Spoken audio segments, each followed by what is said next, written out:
ರೇವಣ್ಣನವರ ಪರವಾಗಿರುವಂತಹ ವಕೀಲರು ಕೂಡ ಅವರಿಗೆ ನಿರೀಕ್ಷಣಾ ಜಾಮೀನು ಸಿಗಬೇಕು ಅನ್ನುವಂತಹ ವಾದ ಮಂಡನೆ ಮಾಡೋ ಸಾಧ್ಯತೆ ಇದೆ. ಕೋರ್ಟ್ ಒಳಭಾಗದಲ್ಲಿ ಏನೇನಾಗ್ತಾ ಇದೆ ಅನ್ನುವಂತಹ ಅಪ್ಡೇಟ್ಸ್ ಲಭ್ಯವಾಗ್ತಿದೆ. ಎಸ್ಐಟಿ ಪರ ವಕೀಲ ಜಗದೀಶ್ ಅವರು ಕೂಡ ಈಗ ತಮ್ಮ ವಾದವನ್ನ ಆರಂಭ ಮಾಡಿದ್ದಾರೆ. ಸೆಕ್ಷನ್ಸ್ಗಳು ಈಗಿರುವಂತಹ ಸೆಕ್ಷನ್ಸ್ಗಳು ರೇವಣ್ಣನವರ ವಿರುದ್ಧ ದಾಖಲಾಗಿರುವ ಸೆಕ್ಷನ್ಗಳು ವೀಕ್ ಆಗಿರೋದ್ರಿಂದ ಇನ್ನಷ್ಟು ಸೆಕ್ಷನ್ ಈ ಕೇಸನ್ನ ಸ್ಟ್ರಾಂಗ್ ಮಾಡುವಂತ ನಿಟ್ಟಿನಲ್ಲಿ 376 ಸೆಕ್ಷನ್ ಅನ್ನ ಆಡ್ ಮಾಡಬೇಕು ಅಂತ ಎಸ್ಐಟಿ ಪರ ವಕೀಲ ಜಗದೀಶ್ ಅವರು ವಾದ ಮಂಡನೆ ಶುರು ಮಾಡಿದ್ದಾರೆ. ಪ್ರಕರಣದಲ್ಲಿ ಐಪಿಸಿ 376 ಸೆಕ್ಷನ್ ಅನ್ನ ಸೇರಿಸಿಲ್ಲ, ಆ ಸೆಕ್ಷನ್ ಅನ್ನ ಈ ಪ್ರಕರಣದಲ್ಲಿ ಸೇರಿಸಬೇಕಾಗುತ್ತೆ ಅನ್ನೋದು ಕೂಡ ಪ್ರಮುಖವಾಗಿರುವಂತಹ ಡಿಮ್ಯಾಂಡ್ ಆಗಿದೆ.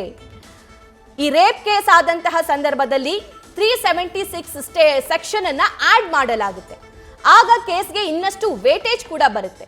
ಆದ್ರೆ ಇವಾಗ ರೇವಣ್ಣನವರ ವಿರುದ್ಧ ದಾಖಲಾಗಿರುವಂತಹ ಸೆಕ್ಷನ್ಗಳೆಲ್ಲವೂ ಕೂಡ ಅಷ್ಟೊಂದು ಸ್ಟ್ರಾಂಗ್ ಸೆಕ್ಷನ್ಗಳಾಗಿಲ್ಲ ಅನ್ನುವಂತಹ ಮಾತು ಕೇವಲ ನ್ಯಾಯಾಲಯದಲ್ಲಿ ಮಾತ್ರವಲ್ಲ, ಸಾರ್ವಜನಿಕ ವಲಯದಲ್ಲೂ ಕೂಡ ಇದು ಕೇಳಿ ಬರ್ತಾ ಇದೆ.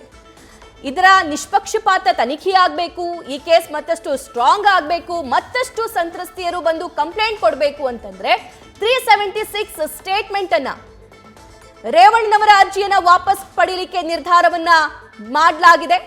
ಈಗ ಬರ್ತಾ ಇರುವಂತಹ ಮಾಹಿತಿ, ಅವರ ಪರವಾಗಿರುವಂತಹ ವಕೀಲರು ಕೋರ್ಟ್ಗೆ ತಿಳಿಸಿರೋದಾಗಿ ಸದ್ಯಕ್ಕೆ ಸಿಗ್ತಾ ಇರುವಂತಹ ಮಾಹಿತಿ. ನ್ಯೂಸ್ ಫಸ್ಟ್ ನಿರ್ಭೀತಿಯಿಂದ ನಿಮ್ಮ ಪರವಾಗಿ.